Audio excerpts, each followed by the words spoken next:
Kayo po ba ay senior citizen na walang natatanggap na kahit anumang pensyon?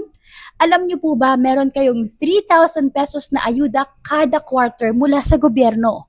Yes, nasa batas po yan sa Republic Act 11916 o ang Social Pension Program for Indigent Senior Citizen.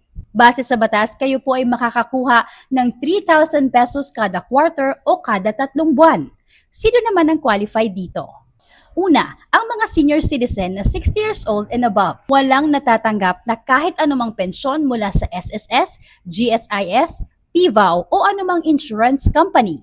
Walang regular na trabaho o kita, mahina na, may sakit o di kaya may kapansanan. At walang regular na suporta mula sa pamilya o kamag-anak. Para maka-avail ng 3,000 pesos every quarter, kailangan nyo lang pong i-ready ang inyong valid ID at birth certificate. Para makapag-apply, pumunta lamang po kayo sa Barangay Senior Citizens Association o sa BSCA. Pwede rin sa OSCA office o sa Local Social Welfare and Development Office sa inyong lungsod o munisipyo. Pwedeng mag-apply ang mismong senior citizen, pero kung hindi na po nila kaya, pwede yan asikasuhin ng kanilang kamag-anak. Sana nakatulong sa inyo ang video na to at i-share nyo rin po sa iba para matulungan natin sila.